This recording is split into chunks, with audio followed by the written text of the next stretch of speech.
Strange things people did for fun in ancient Egypt. The desert doesn't usually conjure thoughts of leisure. When you think of ancient Egypt, your mind might turn to solemn tombs, grand pyramids, and the mysterious gaze of the Sphinx. But if you listen closely not to the wind, but to the daily murmur of the people, you'd find a civilization that took fun quite seriously. In the shadow of temples and beside the banks of the Nile, ancient Egyptians had long figured out that survival alone was not enough. They wanted games, jokes, laughter, and competition, and so, between offerings to the gods and harvesting the floodplains, they made time to play. Let's begin in the home of a well-off official in Thebes. Around 1300 BCE, his name has been lost, but his wooden game board remains. On it is a pattern of 30 squares, the game of Senet. This is one of the oldest known board games in the world, with origins stretching back over 5,000 years. Imagine yourself sitting cross-legged on a cool, reed-woven mat, your opponent grinning. Across the board, you move pieces according to the throw of knucklebones, hoping to pass them safely across the board while dodging squares marked with misfortune. Senet was more than entertainment, it was a metaphor for the journey through the afterlife. Winning may have been fun, but it was also a symbolic step toward eternal peace.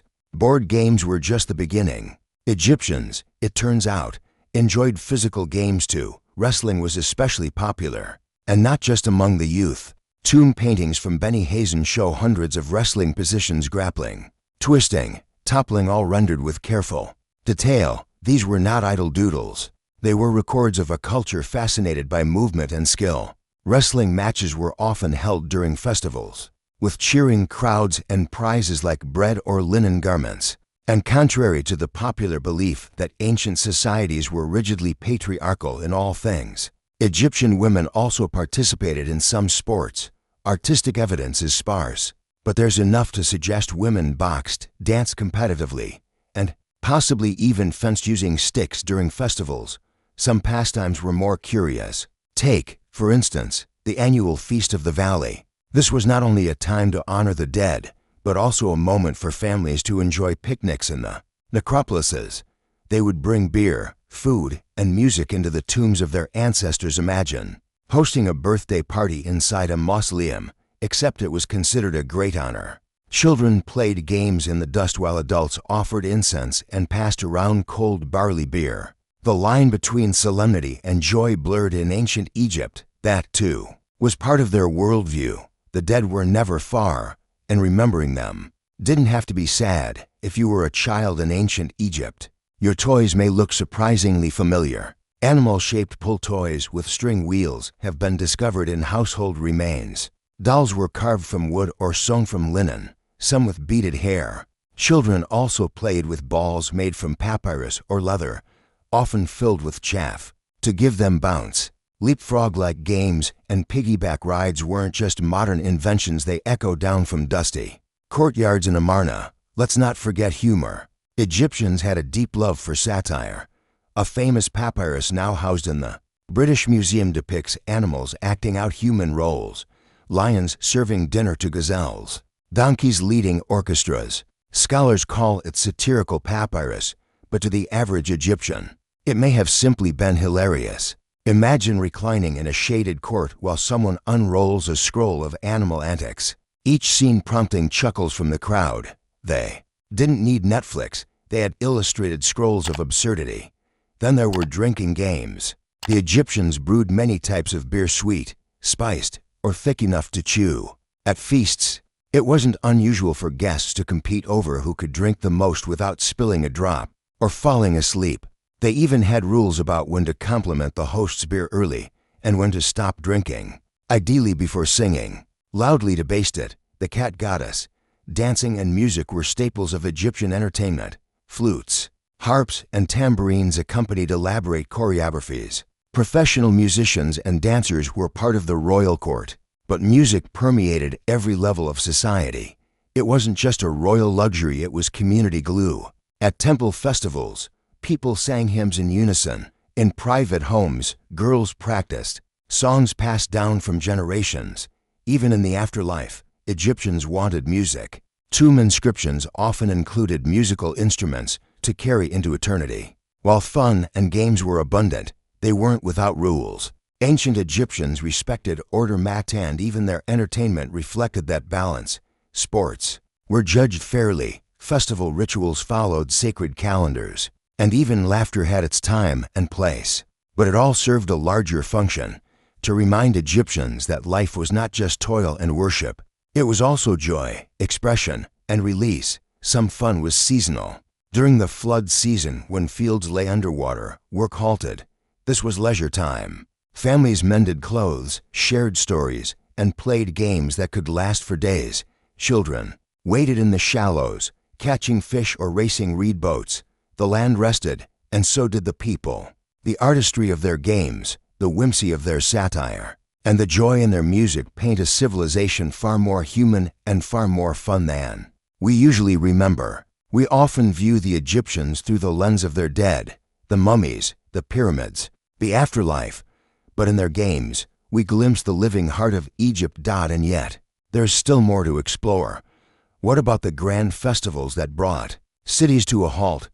How did entertainment shape their politics, their myths, or their views of power? Strange things people did for fun in ancient Egypt. If the daily games and private amusements of ancient Egyptians revealed their appetite for joy, then their public festivals displayed it in full color, sound, and movement. These were no quiet affairs. A festival in ancient Egypt was a grand event, simultaneously religious and social, solemn and uproarious, structured, yet joyfully chaotic. To understand their love for celebration, you must first understand their gods. Egyptian religion wasn't removed from life. It was life. Every harvest, every birth, every new moon was tied to a deity's mood or memory, and each one deserved recognition. That meant music, parades, offerings, and sometimes outright revelry. The Egyptians didn't simply believe in their gods, they danced for them. Let's begin with one of the grandest, the Festival of Opet. Celebrated annually in Thebes during the flooding of the Nile, it honored the god Ammon, his consort Met, and their son Khonsu. The central event was a ceremonial procession where the statue of Ammon was transported from his temple at Karnak to Luxor Temple. It wasn't a quiet journey. Imagine priests in leopard skins, acrobats tumbling along the route, musicians beating drums and blowing trumpets made of silver or bronze. Incense wafted through the air while dancers performed before crowds that had gathered from across the region. And that was just the beginning. The festivities stretched on for over 3 weeks. There were feasts and public banquets, games for children, and contests for adults. For many Egyptians, this was their only chance to see the divine up close when the god's statue, normally hidden in the sanctuary, was brought out and shown to the public. That moment alone was worth the long wait and sleepless nights. What makes the Festival of Opet especially intriguing is its political undertone. While the celebration honored the gods, it also reaffirmed the divine right of the pharaoh. By parading alongside Ammon's statue, the king reinforced the idea that his rule was not merely human but sanctioned by the gods. In this way, fun and governance were not separate in Egypt. They were tightly interwoven. Another favorite celebration was the beautiful Festival of the Valley, touched upon in Section 1. Held in Thebes during the spring, it was a kind of family reunion with the dead. People visited their ancestral tombs, bringing offerings and sometimes full meals. The line between life and afterlife blurred as families picnicked in graveyards, drinking, singing, and remembering. While the dead were honored, the living danced. The festival wasn't about mourning, it was about continuity. Tombs were decorated, and stories were shared aloud to keep the memory of ancestors alive. You might say it was an annual conversation between the present and the past. These festivals also gave rise to unique forms of entertainment rarely seen outside ritual contexts. One example is the ritual drunk at certain ceremonies for the goddess Hathor, especially during the Feast of Drunkenness. People drank themselves into stupors to emulate a myth in which Hathor, as the Eye of Ra, nearly destroyed humanity. Before being pacified by beer dyed red to resemble blood, drinking during the feast was not only allowed, it was expected. It symbolized divine appeasement, and many Egyptians believed this ritual intoxication allowed them to commune more closely with the goddess. In a typical temple courtyard during such a feast, You might have seen women shaking sister musical instruments shaped like a looped handle with loose metal rods, and men pouring out beer. To the chants of temple singers, young dancers, barefooted and dressed in linen, spun in unison. Elders clapped in rhythm, and in the midst of it all, the sacred bark, a wooden boat housing the god's statue, sat watching in silence. At festivals for the god-men, associated with fertility, things got particularly wild. During the raising of the ceremony, men hoisted a giant wooden pillar symbolizing stability and fertility. While the crowd erupted in chants and music, images of men often show him in a rather explicit state of fertility, a reminder that reproduction and pleasure were not taboo in Egyptian religious life. During these festivals, statues of the god were carried in processions, offerings were made, and couples often sought divine blessing for children. Interestingly, festivals weren't always led by kings or priests. Community-driven events, such as harvest festivals or river celebrations, were often organized at the village level. Fishermen might hold small regattas with decorated papyrus boats. Farmers marked planting seasons with group songs and shared meals. Even workers at Deir el-Medina, the artisans who built the tombs of the Valley of the Kings, took days off to observe religious feasts, playing music on their own instruments and brewing their own beer in clay pots. There were also intellectual games at festivals, especially in the royal court. Riddles, poetry contests, and debates were enjoyed as much as wrestling and racing. Scribes would sometimes compete in writing elegant praise poems or solving complicated riddles. In front of an audience, it was a reminder that in Egypt, the mind was also a tool for joy. Let us not overlook the symbolic pageantry of animal rituals. Sacred animals like the Apis bull were given enormous funerals, with music and poetry and entire streets lined in mourning. These events, while somber, still carried the hallmarks of public spectacle. Costumes, songs, processions, entertainment, and reverence were not opposites, they were twins. And while the high points of a festival are easy to imagine, crowds, music, food, so too were the quieter forms of joy. A child watching fireworks made from burning papyrus, an elder recounting a story beneath a date palm, a mother teaching her daughter a festival dance learned decades earlier. These small rituals, repeated each year, stitch the culture together. What's most striking is the extent to which entertainment was embedded into religious structure. Modern minds often separate sacred and profane, fun and faith. But ancient Egypt did not make that distinction. Joy was part of the divine order. Laughter honored the gods. Dancing was prayer. This mindset permeated not just festivals but the very rhythm of life. As the night fell on a festival day, the glow of oil lamps shimmered along the temple walls. Music softened. The revelers drifted home or to makeshift beds beneath the stars. And as the statues returned to their sanctuaries, carried by solemn priests, you could sense that something larger had passed through, a connection between people, gods, time, and memory, a momentary alignment of the heavens and the earth joined by tambourines and incense. Yet, not everyone celebrated equally. Some couldn't afford the time off. Others were kept away due to class or status. And what happened when the music ended?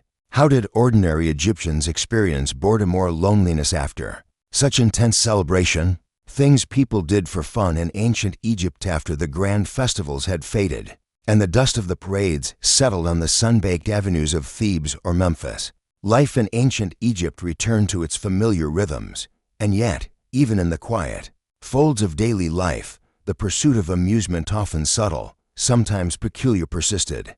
Entertainment wasn't always loud. Sometimes it lived in the soft habits of the home, in hobbies carved from routine, and in the unexpected ways the ancient Egyptians battled monotony.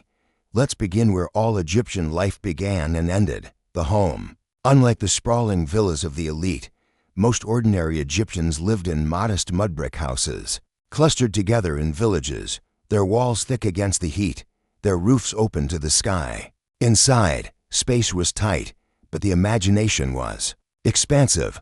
A house could be a stage, a game board, a schoolroom, a place for reflection or diversion. Board games, for instance, were deeply embedded in domestic life. The most famous of these was Senet, a game as old as the pyramids themselves.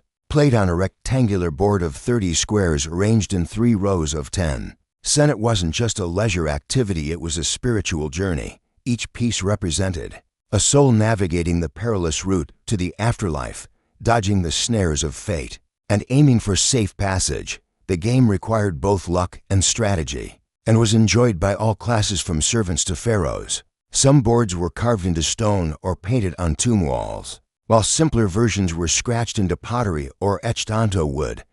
But Senet wasn't alone. There was also Man, the game of the snake, where players moved pieces along a spiral path shaped like a coiled serpent, symbolizing protection and cosmic order. And for children, simpler games like Catch the Pebbles, similar to modern jacks, kept hands busy and minds agile. Then there was the domestic performance: music, dance, storytelling, and mimicry, all performed without an audience beyond one's family or neighbors. Housewives would sing while grinding grain. Children would imitate priests or pharaohs in jest, complete with reed crowns and makeshift staffs. Storytellers, often the elders, would recount tales not only of gods and monsters, but of sly animals, foolish kings, and everyday humor. One popular motif involved animals behaving like humans: a crocodile running a courtroom, or a donkey trying to host a feast. These were not only amusing, but rich with satire, gently poking fun at human nature. Makeup and grooming also served as quiet amusements for the elite. Applying kohl to the eyes or perfuming the body was more than beauty, it was ritualized self-care. Men and women took pride in their appearance. They invented hair extensions, curling tools, and a range of aromatic pastes made from myrrh, cinnamon, and lotus oil. Mirrors, made from polished copper or bronze, were frequently used not just for vanity, but for preparing oneself to be presentable before the gods. Cooking, too, had its performative and playful sides. Recipes were rarely written down, but passed from hand to hand: how to ferment date wine just right, or which combination of lentils and coriander made the best stew. Women invented flavors through practice, and communal meals were often preceded by the joy of preparation. Bread baking, a daily task, sometimes turned competitive: whose dough would rise best, whose loaf had the finest crust.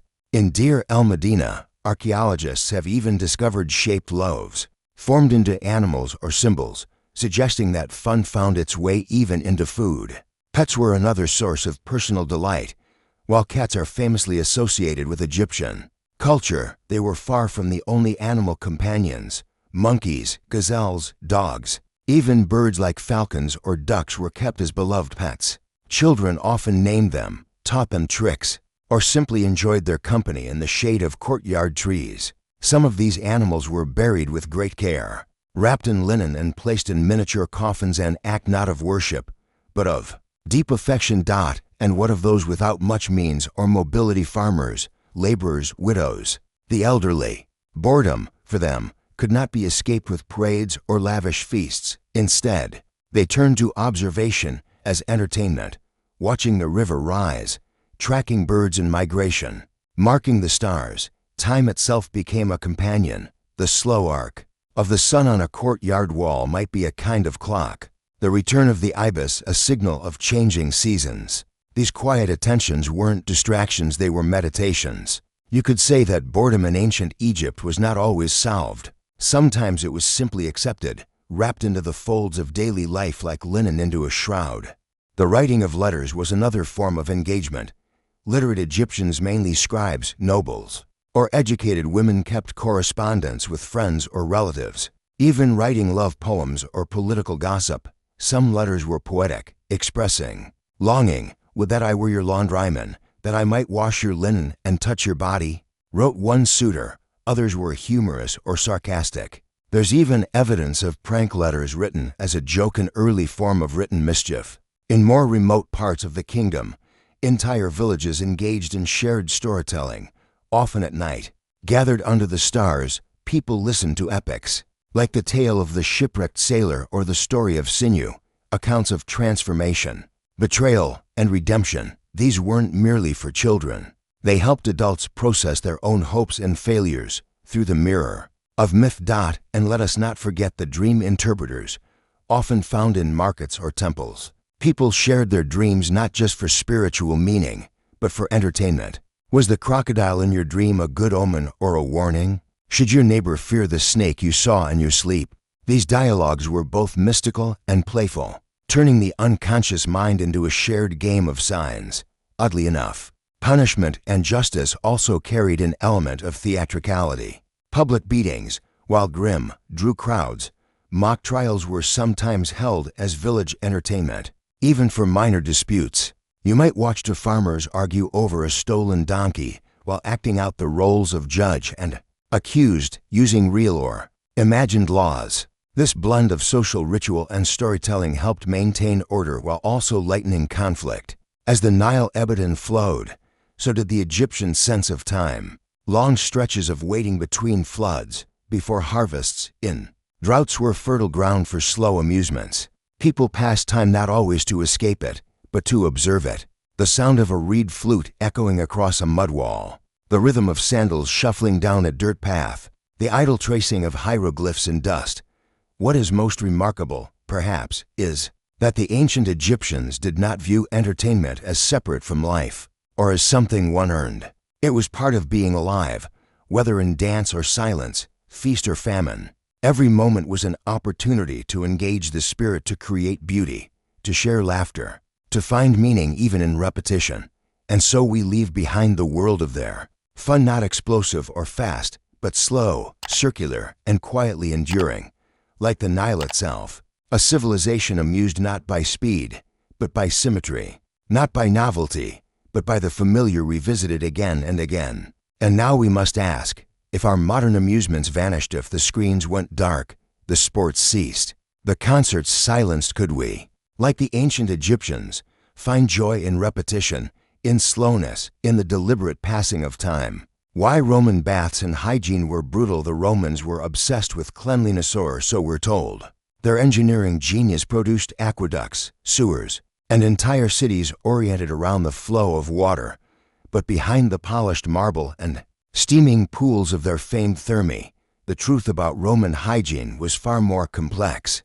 It was orderly, yes, innovative, certainly, but it was also strange, crowded, awkward, and occasionally revolting. Imagine, if you will, walking into a Roman public bathhouse in the height of the empire, perhaps in 1st century Rome or in a well-built provincial city like Ephesus or Carthage. The structure towers ahead, built from concrete and limestone, dressed in travertine, its columns etched with reliefs. It's not just a place for washing, it's where gossip flows more freely than water, and where every level of Roman society intersects, from senators to freedmen, gladiators to grain merchants. You walk through the apoditerium, the changing room, where dozens of bathers are undressing. There are no lockers. Slaves keep watch over piles of tunics and sandals, but theft is not uncommon. Clothes are often tied in bundles or stuffed into wall niches. Sometimes, notes are left with threats of divine punishment if someone dares steal a cloak.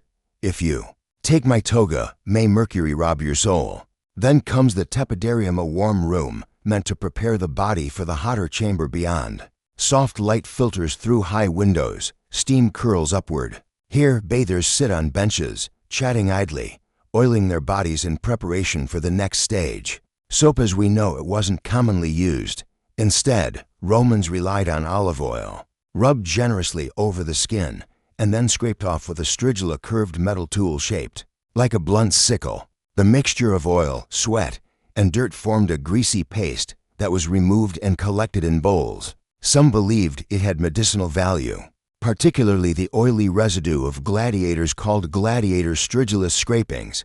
It was even sold as a kind of ointment. You continue to the caldarium, the hottest room in the complex. The heat hits like a furnace, water boils in copper cauldrons, and thick steam hangs in the air. This is the heart of the bathing ritual, and the most brutal part of Roman hygiene. The heat opens the pores, softens the skin, but it also intensifies body odors, something Romans both accepted and tried to manage. The caldarium was often overcrowded. Skin rubbed against skin. Conversations echoed. Men sat naked on stone benches, sometimes slipping on wet floors or burning themselves on overheated tiles. There were no temperature controls. Some fires raged to hot, causing walls to crack or roof tiles to fall. In fact, the heating system, the hypocaust, was a marvel of Roman engineering, but also a constant fire hazard. The floor was raised above a furnace, and hot air flowed beneath, warming the rooms above. But if the system failed, fumes could suffocate bathers, or worse, collapse part of the structure. Hygiene, in the modern sense, was not always the goal. The baths were not drained and refilled daily. Instead, the water was filtered through rudimentary systems or simply left to be reheated. Dirt and oil from hundreds of bodies would collect on the surface. Historians estimate that a typical caldarium pool might have been reused for weeks or even months, especially in rural areas. One of the strangest rituals in this process was depilation, the removal of body hair. Romans believed that body hair was uncivilized, and bath attendants, known as elliptae, would pluck or burn it off using pitch or resin. Imagine sitting in a room full of other naked men while a stranger applies sticky resin to your chest or legs, then yanks it off. The pain, awkwardness, and lingering smell must have been memorable. From the caldarium, you might proceed to the frigidarium, a cold plunge pool designed to close the pores and shock the system. The water here was often ice cold, even during summer. There were no towels. Bathers would air dry or be rubbed down by their slaves, and yes, the same slaves who scraped their master's oily skin might be tasked with massaging their feet or carrying their urine jar. You heard that right. Romans used urine as a cleaning agent, particularly for laundry, but sometimes for teeth as well. Speaking of dental hygiene, Roman mouth care was notoriously limited. They did chew on sticks or rinse with vinegar and sometimes ash, but few bathhouses had dental provisions. Instead, it was not uncommon to walk among bathers with visibly decaying teeth, compensated, perhaps, by copious amounts of perfume and breath mints made of frankincense or myrrh. And now we must talk about latrines, which were often attached to or inside the bathhouses. These were shared, open benches with holes carved side by side. There were no partitions. Users sat shoulder to shoulder, chatting about politics or gladiator games. Sometimes for an hour or more, cleaning was done with a communal sponge on a stick, called a trusorium, soaked in vinegar water between uses. It was rarely changed. To modern standards, it's a nightmare, but to the Romans, it was just routine. The bathhouses also served as social centers. Food vendors roamed the halls, musicians performed, philosophers debated. Sometimes illegal gambling occurred in the shadows. Political alliances were formed while soaking in lukewarm water. Young men flaunted their muscles. Older senators gave speeches half draped in towels. It was theater, sweat, and ambition in one space.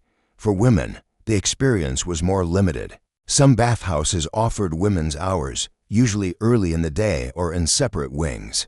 The setup was similar, but often smaller and less ornate. However, elite women sometimes bathed in private villas with personalized attendants and imported oils. Still, even here, the discomfort of intense heat, overcrowding, and rudimentary sanitation prevailed.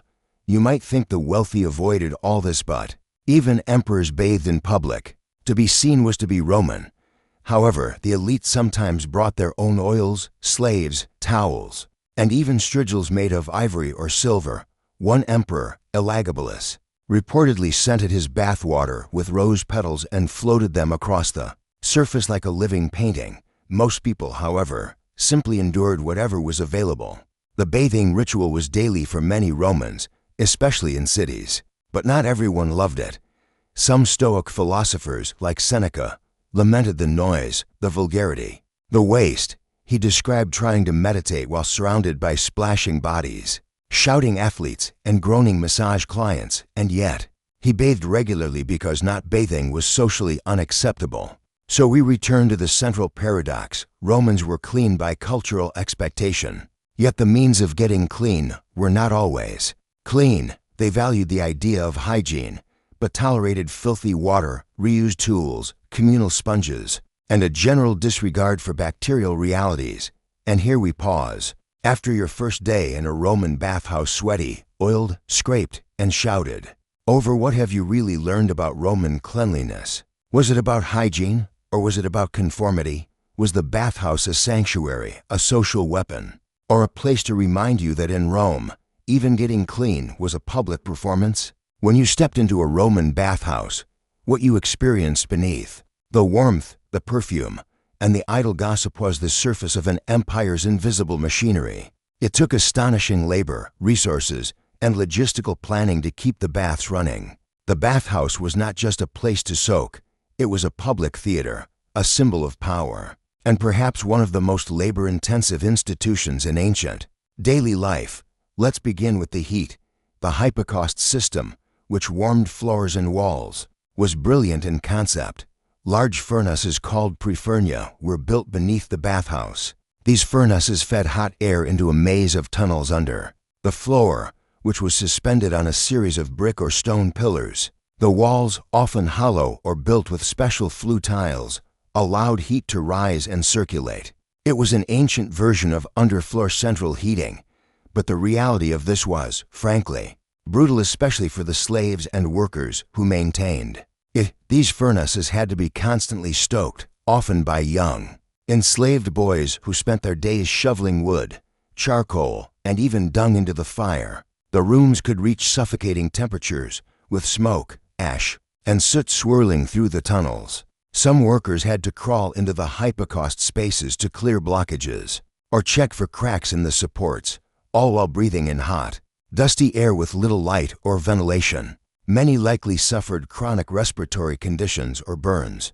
There are few records of their names. Their labor was invisible, but absolutely vital. Above ground, attendants managed dozens of tasks, oiling bathers, scraping bodies with strigils, refilling jars, applying perfumes, massaging limbs, and even offering grooming services like beard plucking or nail trimming. These attendants were often slaves or freedmen, sometimes working for tips, sometimes owned by the bathhouse itself. A surprising number of them were trained in basic medical procedures. The line between barber, masser, and surgeon was thin. Some could treat sprains, drain abscesses, or apply poultices. Bathhouses often doubled as primitive wellness clinics, where you could pay a few denarii to have a corn removed from your foot, or a boil lanced with a sharpened bone pin. And while the general public saw the bathhouse as a place of relaxation, the state saw it as a political tool. Building bathhouses, grand ones, was a favorite pastime of emperors and governors. Emperors like Caracalla and Diocletian poured immense sums into building colossal thermae, with towering domes, sculpture galleries, mosaic floors, and formal gardens. These spaces weren't just for bathing. They had libraries, auditoriums, walking paths, and even attached brothels. Why spend so much on such projects? The answer was visibility. Providing public baths was a form of imperial propaganda, a gift to the people, a performance of generosity, and a method of soft control. If citizens were clean, entertained, and distracted, they were less likely to riot. Food and baths were two pillars of Roman pacification policy. That's where we get the phrase panem et circenses, bread and circuses. But these places were not free to build or maintain. They required staggering quantities of fuel, water, and labor. So how did the empire manage? The answer is that bathhouses were deeply connected to the aqueduct system, Rome's greatest infrastructure achievement. Water was diverted from springs miles away through vast aqueduct networks that used gravity to move water downhill into city cisterns and then distributed to fountains. Homes and public baths, the baths of Caracalla, for instance, are estimated to have consumed up to 50,000 cubic meters of water per day. That's about 13 million gallons. It wasn't just water for bathing.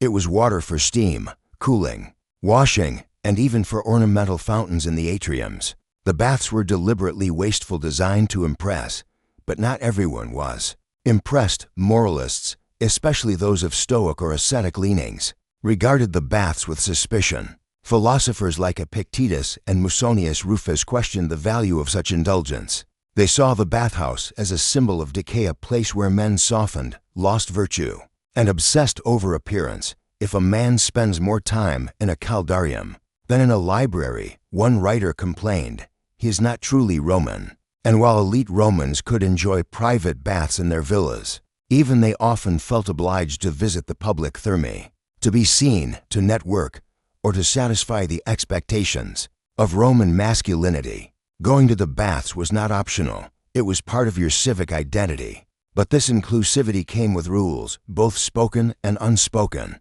There were entrance fees, usually low round 1 or 2 quadrantess copper coins, though some emperors temporarily suspended them to curry favor with the poor. There were also time slits, with men and women usually bathed at different hours or in different sections. Though some mixed bathing did occur, especially during later periods, it scandalized conservative senators, but was embraced by others as a sign of modernity. In the provinces, bathhouses took on local flavor. In North Africa, they incorporated Berber architectural elements. In Britannia, they were sometimes built over native hot springs, blending Roman and Celtic traditions. In the East, Greek-style gymnasia sometimes merged with Roman baths, creating hybrid complexes where athletics, philosophy, and bathing intersected. Still, the core experience remains strangely uniform. The stripping, the oiling, the scraping, the soaking, the cold plunge. It was a ritual of the empire, repeated daily by millions. And yes, even emperors died in bathhouses. Emperor Titus, beloved for completing the Colosseum, died suddenly in a bath, possibly from a stroke, possibly poisoned. Emperor Commodus nearly drowned in one, saved by a servant. And Caracalla himself was assassinated on his way to the latrines, near a roadside bathhouse. Yet despite the dangers, bathhouses grew ever more elaborate. Heated marble seats, music halls, ice-cold plunge pools fed by snowmelt. Some even had open roofs that allowed in natural light or night stars. One bath in Baiae was rumored to have a retractable ceiling operated by pulleys. It's easy to forget that for all this grandeur, the average Roman's home had no plumbing, no heating, no reliable place to wash. The bathhouse was their escape from grime, their only access to warmth in winter, and their best chance at feeling, if only for an hour, like part of something grander. And yet, something unsettling lingers. The water you soaked in was stale. The sponge you used had been passed round. The slave who massaged your back had just shoveled dung into a furnace. The oil you smeared over your skin may have been stretched with animal fat, or reused from someone else's bowl. So, was it clean, or did the illusion of cleanliness of order, routine, and Roman dignity matter more than actual sanitation?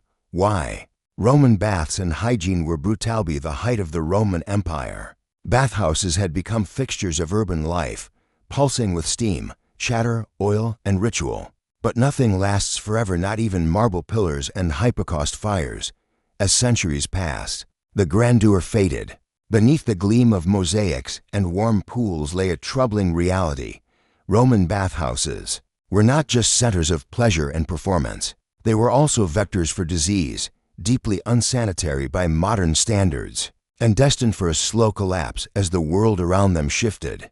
Let's begin with hygiene, or rather, the lack thereof. The Romans prided themselves on being cleaner than the barbarians. They scoffed at the unwashed tribes of Gaul and Britannia.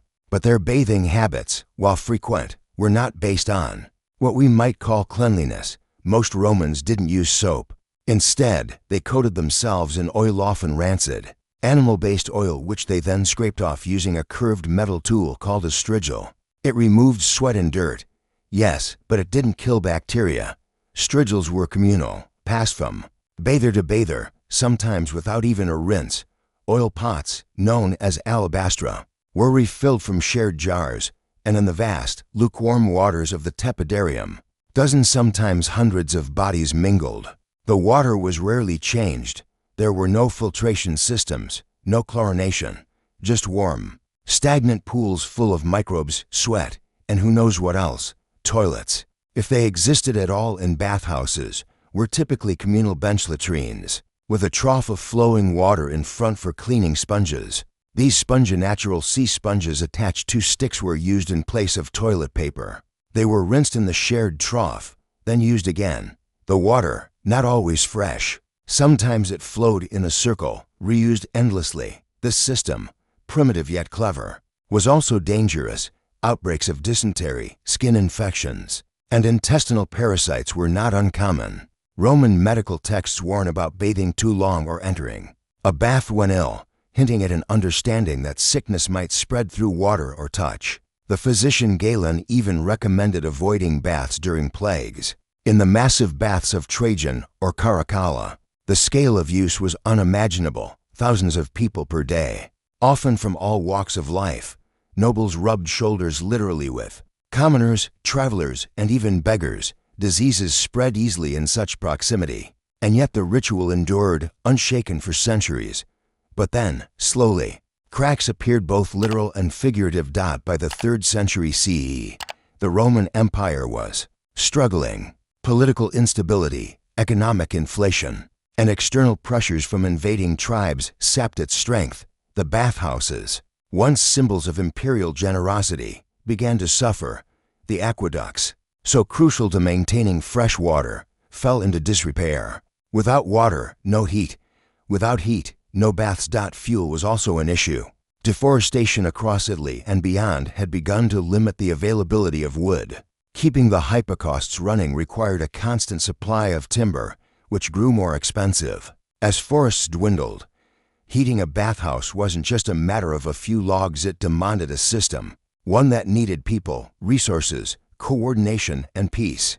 War, relentless and creeping, made this impossible. In provinces like Gaul and North Africa, bathhouses were among the first public buildings to be abandoned or repurposed when cities came under threat. The grand spaces became storage barns, fortifications, even animal stalls. Statues were looted.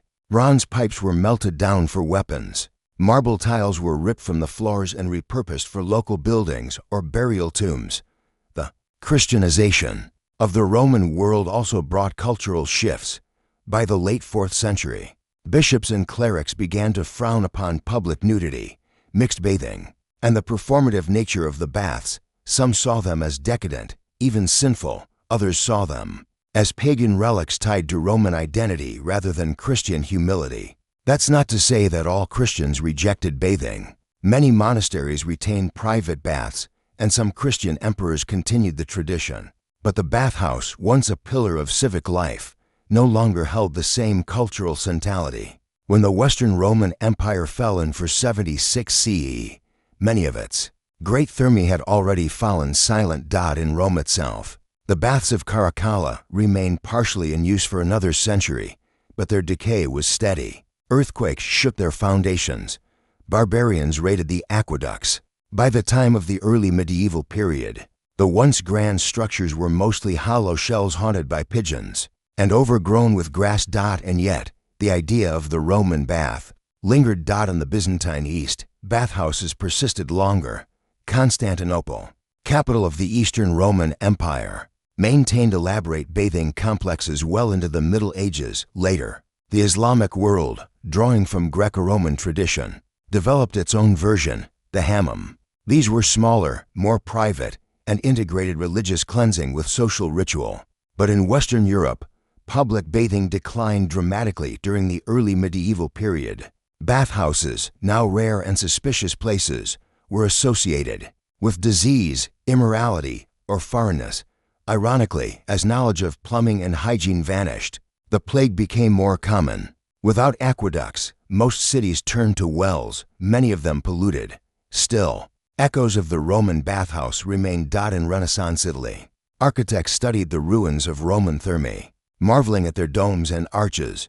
In Victorian England, the public bath movement of the 19th century aimed to recreate the ideals of cleanliness and civic health, though without the nudity or strigils. Even modern spas, with their saunas, steam rooms, and cold plunges, owe much to the Roman bath ritual. Today, if you visit the ruins of the baths of Caracalla in Rome, you'll see remnants of that lost world: enormous vaulted ceilings, fragments of mosaic floors, faded frescoes, and crumbling pools. Stand in the center of the caldarium, and you can almost hear the echoes: the slap of sandals, the hiss of steam, the low murmur of gossip. And yet, perhaps the most powerful legacy of the Roman bath is not architectural at all. It is this idea that public comfort and civic pride could be built into daily life, not as a luxury for the elite, but as a right for the many. That warm water, a clean floor, and a place to sit among others and feel human was worth the cost. But in the end, even the mighty Roman bath fell victim to when it could not cleanse the rot beneath the marble. The illusion of order faded. The pools drained, the fires cooled, and were left to ask, did the Roman bath civilize the empire, or was it merely the steam rising, briefly, from a system already boiling toward collapse? The emperor's food taster, dangerous dining in. Ancient Rome, you sit at a marble table, in a room veiled with silk curtains. The smell of roasted peacock, boiled dormice with honey, and wine sweetened with lead lingers in the air. Bronze platters gleam in the candlelight. Courtiers whisper. Musicians strum quietly in the corner. And there, behind you, a man tastes every bite before you lift a finger. You are a Roman emperor. You are the most powerful man in the known world. And you are terrified of your food. Because in Rome, poison wasn't just a fear, it was a profession. Before the empire, in the days of the Roman Republic, political assassination was often carried out with the sword. But once emperors replaced consuls, and palace intrigue became a blood sport, poison emerged as the subtler option: silent, clean, and devastatingly efficient. The origins of this paranoia trace back to the reign of Augustus, Rome's first emperor. Though he avoided many direct threats in his long and politically calculated life, even Augustus kept food tasters. This job, known as pregustator, became an official palace role. It was usually filled by slaves or loyal freedmen who would taste each dish, sip each cup of wine, and stand near the emperor throughout the meal. The theory was simple. If the food was poisoned, the taster would die first, but the practice was anything but simple. Poison in ancient Rome came in many forms, some harvested from plants like hemlock, aconite, and belladonna, others concocted from minerals like arsenic or lead. And sometimes, the poisons were slow. Tastings didn't always reveal the danger.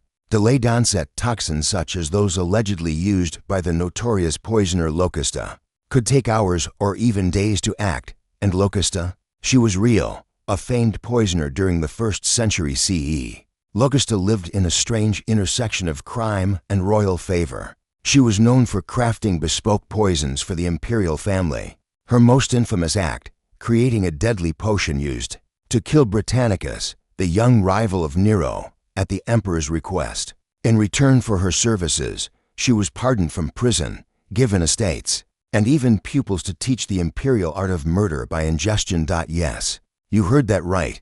There was a school for poisoning. The line between justice and conspiracy was paper thin. A cup of wine, a honeyed fig, or a bowl of soup could be your last. The threat wasn't just from rivals, but from cooks, slaves, and even family members. Take Claudius, the stammering emperor with a limp. His death is shrouded in mystery. Ancient sources claim he was fed a poisoned dish of mushrooms by his fourth wife, Agrippina the Younger, who was eager to see her son, Nero, rise to power. Some say the poison didn't take at first, and a corrupt physician finished the job with a poisoned feather down the throat, a detail that is both strange and strangely plausible. So where did this leave the food taster? Nowhere safe. Though the pregustator was meant to protect the emperor, he was also a potential accomplice. Who better to slip poison into a meal than the man trusted to test it? This is where the role became even more complex. In the later empire, food tasters were often chosen from among the emperor's personal guard. Especially in paranoid regimes, these men, usually loyal, heavily monitored, and trained, served as both protector and first victim. Some emperors, like Domitian, were so terrified of being poisoned that they only ate figs from their private gardens, drank snow-cooled water stored under lock and key, and refused food unless it was cooked in his sight. Others grew obsessed with antidotes. Mithridates VI, a king who fought Rome, famously consumed small amounts of poison daily to build up immunity, what we now call Mithridatism. Roman emperors imitated him. Antidotes became a thriving industry. Recipes were recorded in imperial texts, including the famous Theriac, a compound of over 60 ingredients: opium, viper flesh, honey, cinnamon, myrrh blended into a thick paste and taken daily. It was meant to protect against all poisons. It probably didn't work, but emperors consumed it faithfully. Meanwhile, kitchens became battlegrounds of loyalty. The culinary or palace cooks were under constant scrutiny. A single mistake could be interpreted as treason. Taster, cook, steward, cupbearer each had the emperor's life in their hands. Some emperors demanded that their cooks share their meals at every course, ensuring nothing went in that couldn't go in them. But even this wasn't always enough, because poisoning was also political theater. It sent a message that power could be taken quietly, that even emperors were mortal not by spear or sword, but by syrup of deadly nightshade. The Senate, the Praetorian Guard, jealous wives, disinherited sons, all were suspects. Always, food, once a joy, became a test of faith. A meal could end a dynasty. And so, each night, as the candles flickered low in the banquet halls of Palatine Hill or Domus Aurea, a small cadre of men tasted the emperor's food before him. They swallowed his fear, they bit into his uncertainty, and they waited. But here's a question. What kind of person would willingly take that role? Why would anyone agree to be a food taster in the world's most dangerous kitchen? What rewards or threats could compel a man to risk his life at every meal for the sake of an emperor? The emperor's food taster. Dangerous dining in ancient Rome. Imagine waking each morning knowing you may not see the sun set. You're not a soldier at the border. You're not a gladiator in the Colosseum. You wear no armor, carry no sword, and march under no banner. Yet you live under constant threat because you serve the emperor's table. You are a pregustator, an imperial food taster in ancient Rome, a man paid to die first. But who exactly were these men? Some were freedmen, former slaves granted their freedom and elevated to trusted household positions. Others were slaves born within the palace, trained from youth in the rituals of food preparation and etiquette. And in the later empire, as paranoia grew, members of the imperial guard or men from politically loyal provinces far removed from local conspiracies were recruited for the role. Yet regardless of origin, the qualifications were oddly consistent. Unwavering loyalty, good health, and a willingness to die without question. The reward? Access to power, perhaps, daily presence in the emperor's court, small gifts, sometimes gold or property, but most importantly status, in a world rigidly defined by class. To be the man entrusted with the emperor's life was, paradoxically, a mark of prestige. Still, it was not a comfortable life. Your day began early. Before the emperor so much as sniffed his wine, you'd already tasted the vintage, not just wine, but bread, fruits, meats, sauces, and even water. Each item was tested in a specific sequence, watched by palace officials, scribes, and sometimes even the emperor himself. You didn't just nibble, you swallowed, and then you waited. Because in ancient Rome, poisons weren't always fast. Some took hours, some worked slowly over days, mimicking illness. You learned to recognize stomach pain, dizziness, blurred vision. Sometimes you were given herbal tonics or charcoal mixtures after tasting, in case the worst happened. Other times, you simply hoped. Many died silently. Many more may have simply disappeared. And yet the office persisted. Why? Because emperors were increasingly afraid of those closest to them, especially the cooks. The culinari and coqui, the professional cooks of Rome, were among the most scrutinized individuals in the palace. Every pot was inspected, every ingredient traced, spices were weighed, salt was stored under lock. Servants were often forbidden from speaking to outsiders for fear of bribery. A single unfamiliar flavor could trigger suspicion. A bitter aftertaste might send the entire staff to prison or worse. To guard against this, emperors developed elaborate systems. Some insisted on duplicate meals cooked in parallel kitchens. One dish would be tested by the pregustator. The other sealed would be served after a delay. Others employed 2 or 3 food tasters simultaneously, hoping one would catch what another missed. But not all emperors were content with such defenses. Tiberius, the gloomy and secretive successor to Augustus, is said to have grown so suspicious of palace workers that he moved to Capri, isolating himself on a rocky island fortress where only his skeleton staff could reach him. Even there, he demanded that all food and drink be sealed, inspected, and delivered under armed guard. His taster lived in near captivity, eating first, always under watch. Then there was Commodus, the infamous son of Marcus Aurelius, who became so convinced of plots against him that he rotated his kitchen staff weekly and had multiple tasters for each item. His wine was often imported and stored in lead-sealed amphorae, a method believed to guarantee purity.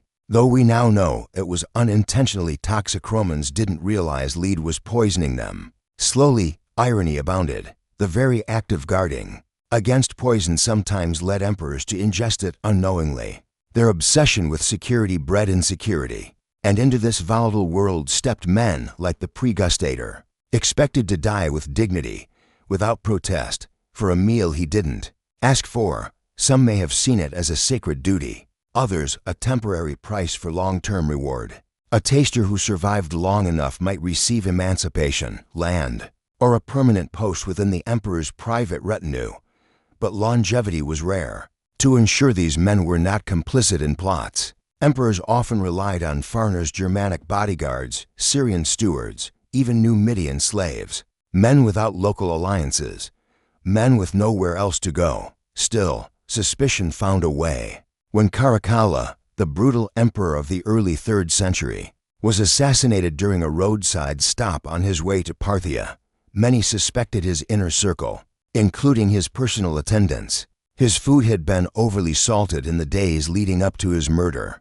a sign some historians believe was part of a larger attempt to weaken or disorient him. Even Elagabalus, the eccentric teenager emperor known for his indulgent banquets and scandalous habits, feared poisoning so deeply that he often ate only fruit and carried his own antidotes in jeweled flasks. He refused to trust his tasters. Instead, he employed a system of food rotation, never eating from the same dish as his guests, and changing meals at the last moment. The role of the taster had become symbolic, not just a safeguard, but a public performance, a ritual meant to soothe the emperor's nerves, assure guests, and maintain the illusion of control.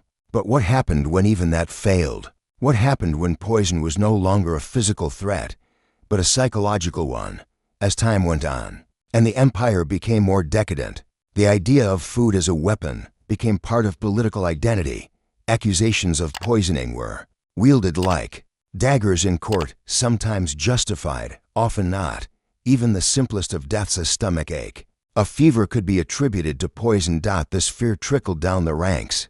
Governors, senators, generals all began hiring their own tasters in the provinces. Even wealthy merchants employed slaves to test imported wine and delicacies. Recipes for poisons circulated in secret. So did antidotes. Pliny the Elder listed hundreds of them, from boiled badger to goat's blood mixed with rue. So much of this seems absurd now, but in a world where trust was rare and betrayal common, the fear was real, and the taster, though expendable, was essential. You wonder, lying in your bed of straw in the servants' quarter near the imperial kitchen, how many more mornings you'll see.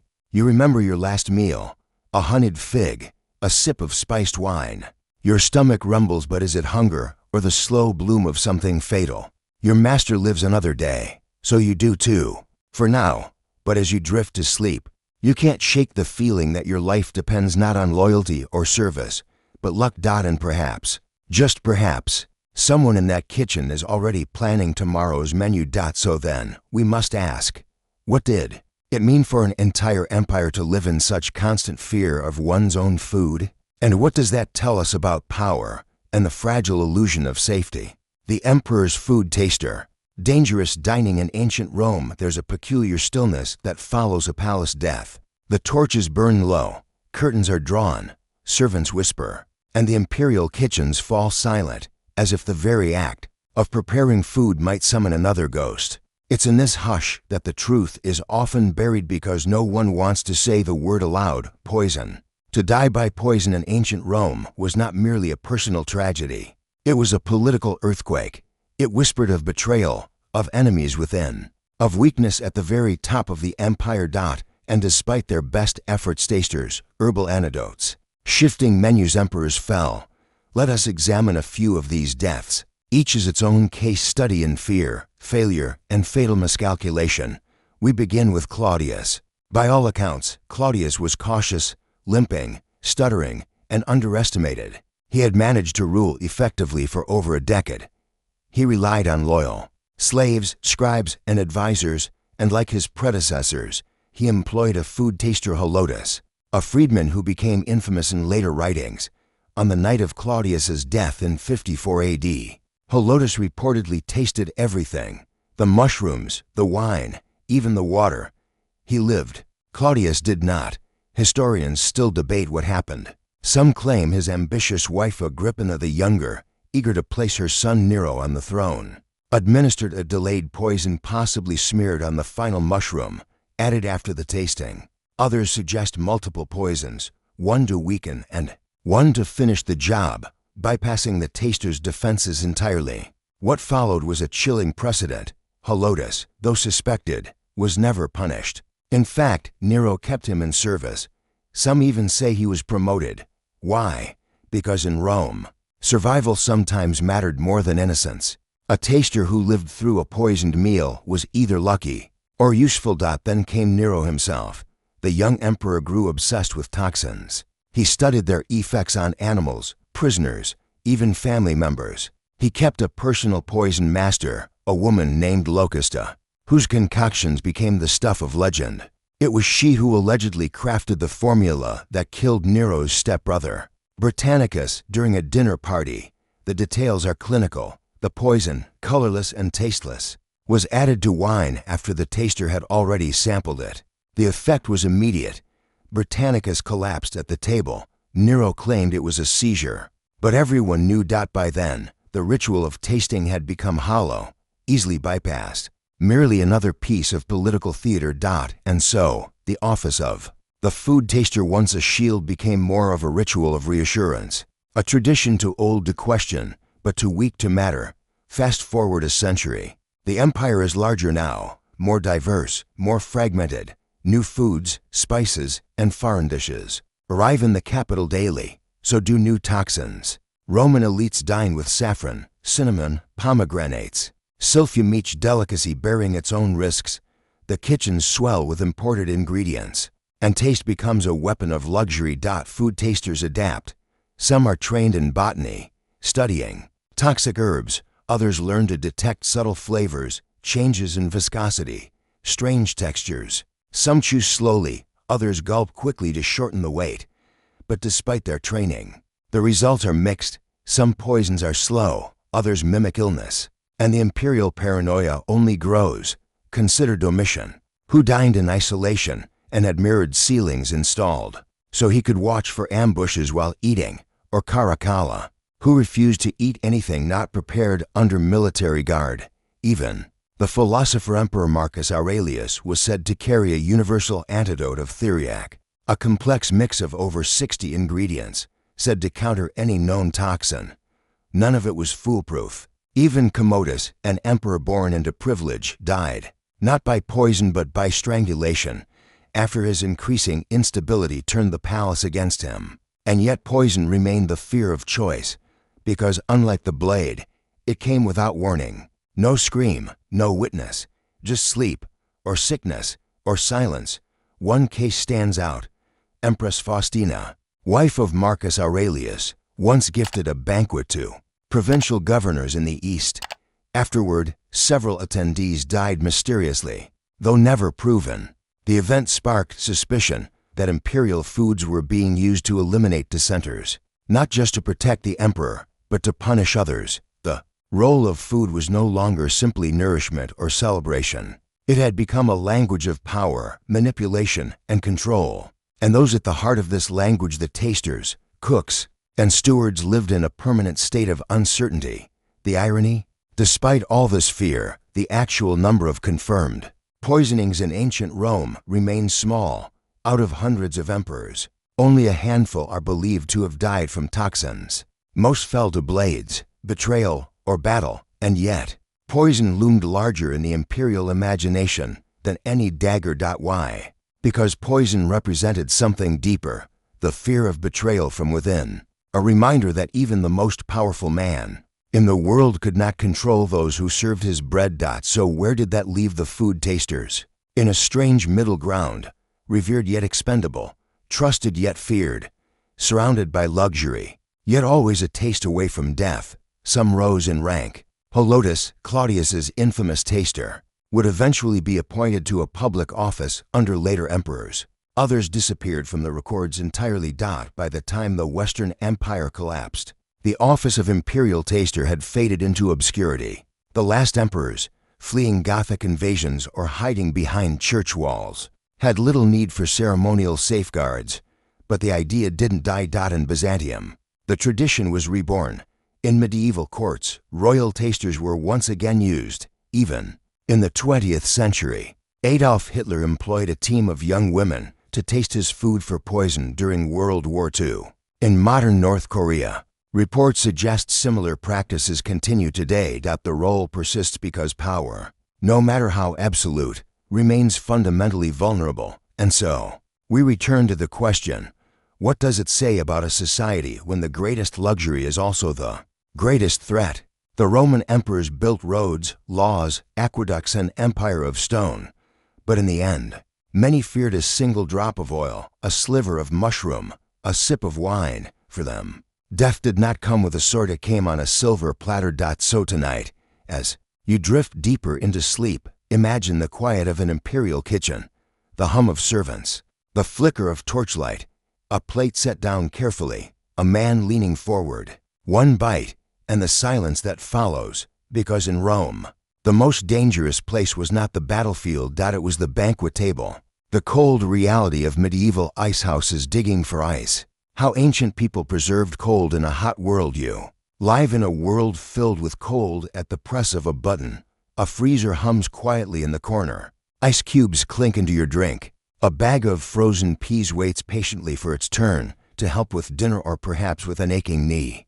But for most of human history, cold was not so easy to come by. It was a precious rarity, a season, a gift from the mountains or the skies, or the deep dark places where sunlight dared not linger. And long before electric refrigeration, before steel coils and humming compressors, civilizations around the world had already devised a surprising solution. The ice house, simple, ingenious, boring, and yet, in its quiet way, the ice house changed everything. But the ice trade was not just about luxury. In India, ice imports transformed medicine. British colonial hospitals in Calcutta and Bombay used it to treat fever and infection. In Singapore, it chilled fish for longer transport. In the American South, plantation owners stored ice in carefully designed sheds built deep into the ground and lined with straw or sugarcane husks. The elite used it for sorbets and cool drinks, but others used it to preserve meat in sweltering climates, to store milk, or to cool the bodies of the recently deceased until burial. Funeral practices, in particular, began to rely on ice in unexpected ways. In warm climates, the ability to delay decomposition for even a day could make all the difference in arranging farewells. But as ice became more accessible, a new social divide emerged. Those who could afford it did not just enjoy cooler homes, they enjoyed longer-lasting food, better medical care, and more hygienic environments. Those who could not, they sweated, they coped, they improvised, and ice, once a natural occurrence, had become a sign of privilege. It is worth pausing here to consider how strange this shift really was. For most of history, nature dictated access to cold. If you lived near a mountain or a northern forest, or had the means to build a deep cellar or an ice house, you had options. But now, with the rise of industrial ice harvesting and global trade, cold could be bought, carried, sold, and just as quickly, it could vanish. In New Orleans, ice would arrive by steamboat. Whole communities would gather at the docks to see the cargo unloaded. Wrapped in sawdust and burlap, the wealthy had deliveries made to their doors. In Havana Club distillers used it in fermentation vats to regulate temperature. In Rio de Janeiro, ice-cooled drinks during Carnival. In London, foreign ice from as far as Norway was sold in markets and stored in massive cellars beneath the city, like the famed ice wells of Camden Town, some of which remain preserved today. And as the demand grew, so too did the competition. By the mid-1800s, American ice merchants were exporting hundreds of thousands of tons per year. Entire lakes were harvested, landscapes altered, laws passed to regulate access. But then something shifted again. invention returned. Round this time, inventors in Europe and the US were experimenting with a new idea, mechanical refrigeration. In 1834, Jacob Perkins, an American inventor, created a vapor compression refrigeration cycle, an early prototype of what would become modern refrigeration. In 1851, James Harrison, an Australian journalist turned engineer, developed the first commercial ice-making machine using ether as a refrigerant. At first, mechanical ice was expensive, dangerous, loud, but it didn't require ponds. It didn't need winter. It didn't melt in transit because it didn't need to be transported at all. It could be produced where it was needed. By the 1870s and 1880s, breweries, meatpacking plants, and fish markets were switching from natural to mechanical ice. Hospitals followed. And just like that, a slow but steady decline began for the great ice houses of the world. The ice trade shrank. The Boston Ice Kings faded. The great sawdust-lined storehouses were abandoned or repurposed.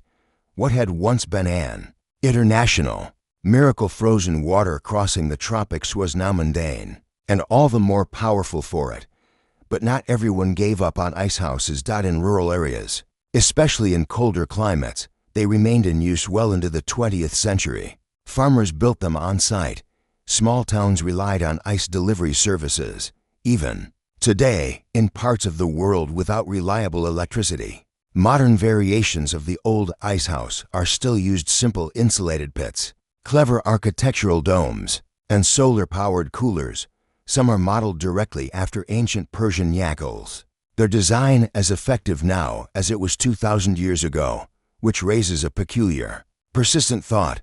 For all our modernity, perhaps we've only ever been refining the ice house, making its lessons more efficient, more portable, more widespread.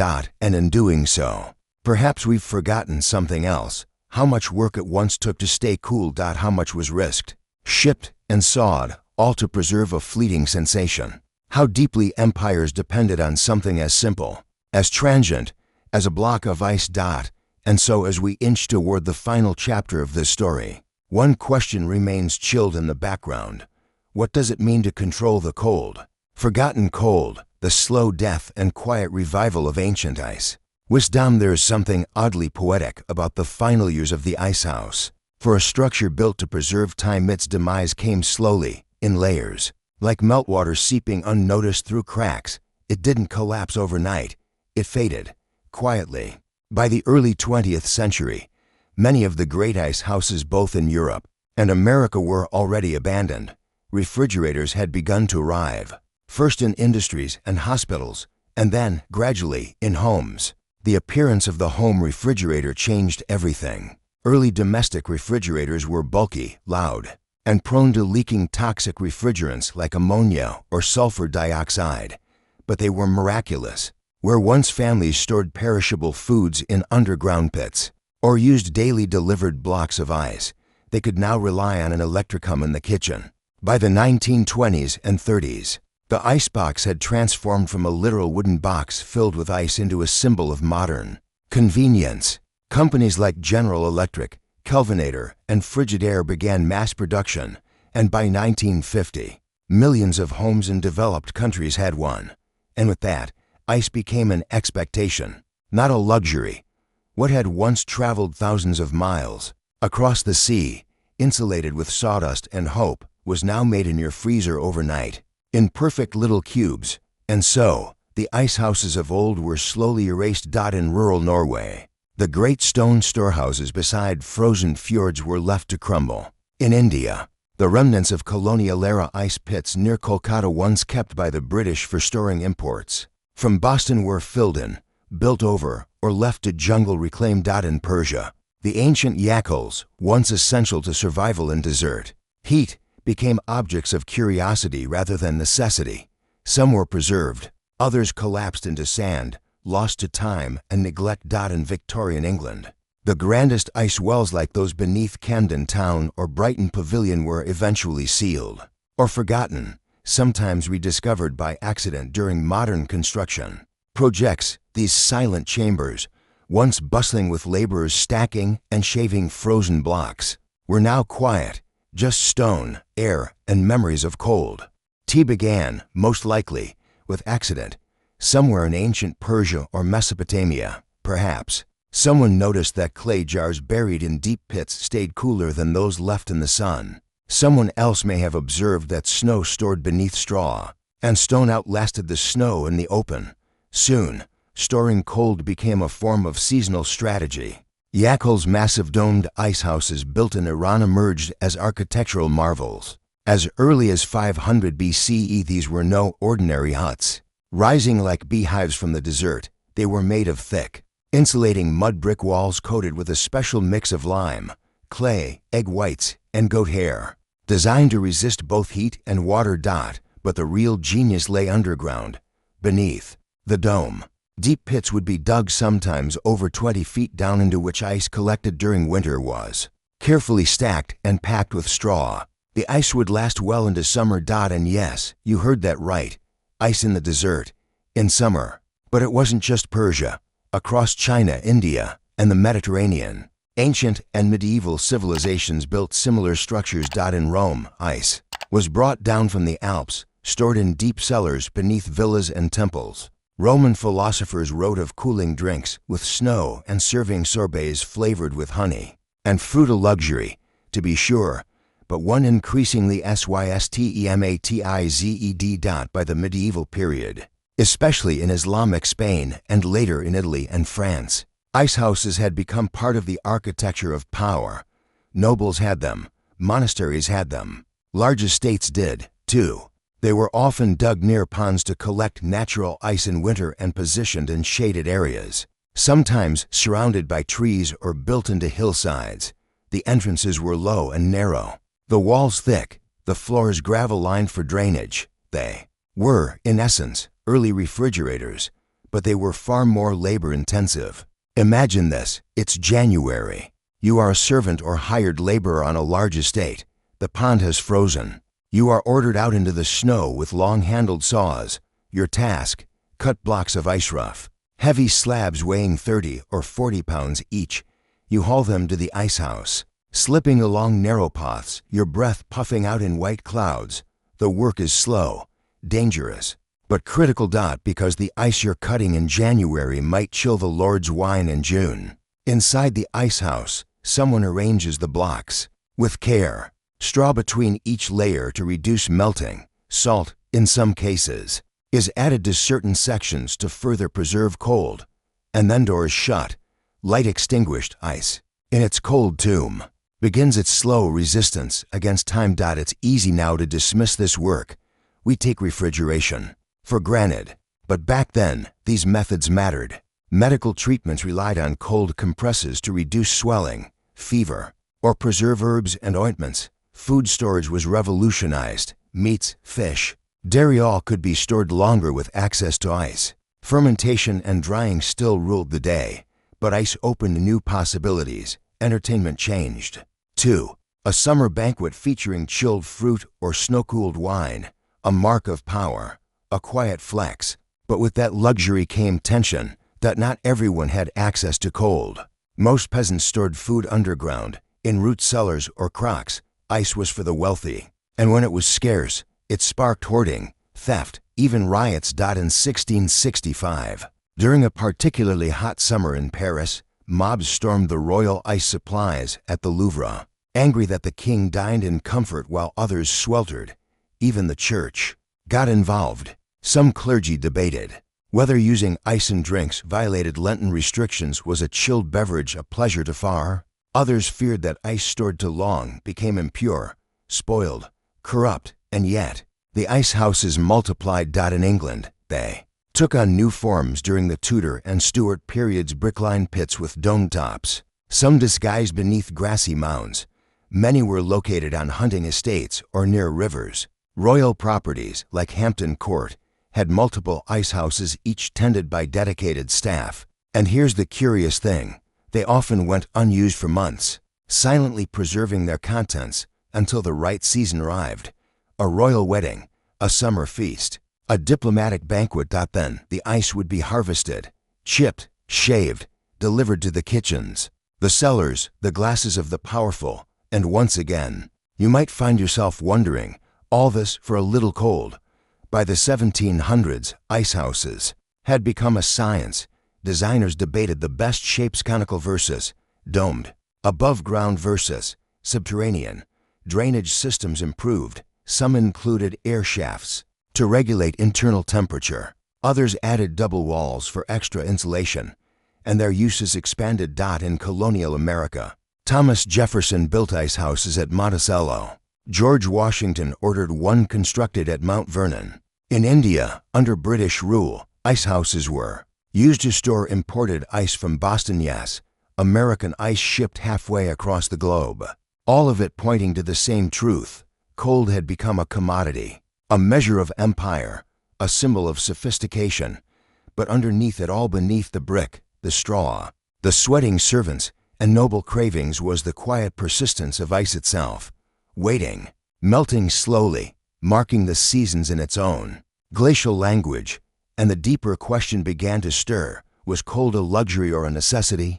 Was preserving food, medicine, and health an indulgence or a survival tool? As the 19th century approached and industrial refrigeration loomed on the horizon, ice houses were no longer curiosities.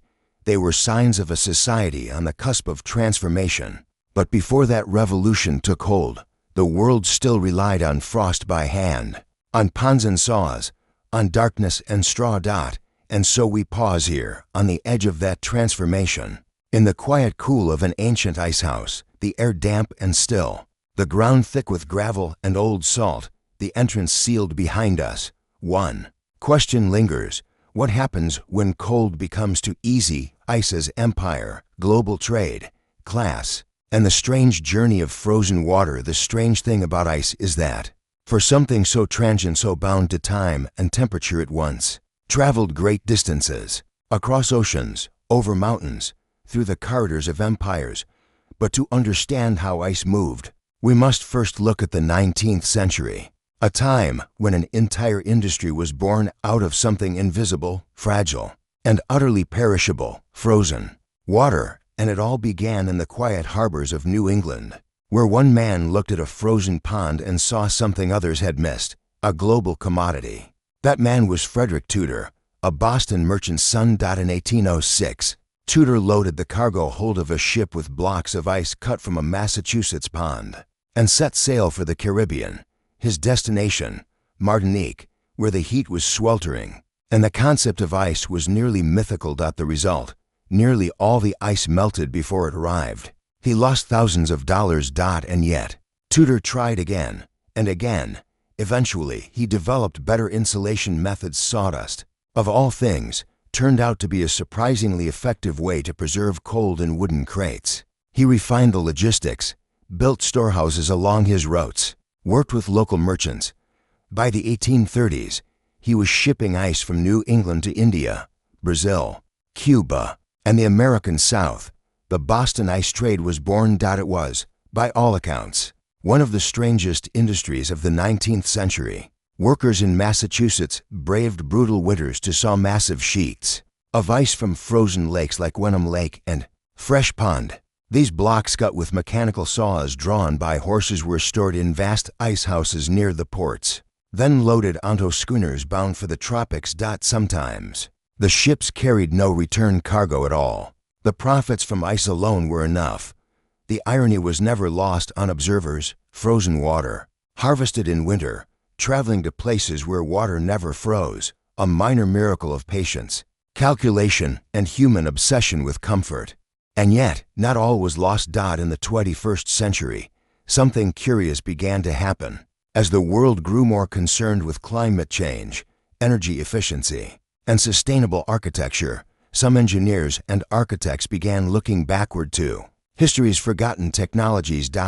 And there, among the ruins and diagrams, they found the ice house. Its principles were timeless: use geometry and insulation to slow heat, capture the cold of winter to carry through summer, store perishables passively, without electricity. These ideas, once discarded as obsolete, were suddenly visionary again. In Iran, architects studying ancient yakhals began designing new urban cooling systems that mimicked their internal airflow. They created hybrid structures, part wind catcher, part cooling tower that could reduce temperatures by up to 10 C using no energy at all. In India, local communities revived traditional Kulhars clay pots and modified them with insulating pits to store vegetables, taking inspiration from colonial-era ice sheds. In Germany, passive refrigeration became part of eco-housing design, with basements mimicking old ice cellars to reduce energy load. Even in Japan, sake breweries began showcasing their Edo-era ice, rooms built of stone, shaded by trees, and cool even in the height of summer. Not as museum pieces, but as functioning storage spaces. There is a kind of humility in this revival, a realization that, for all our innovation, sometimes old answers are the most elegant. And it's not just about architecture, it's also about values, about understanding time, patience, and how humans once worked with nature instead of fighting against it.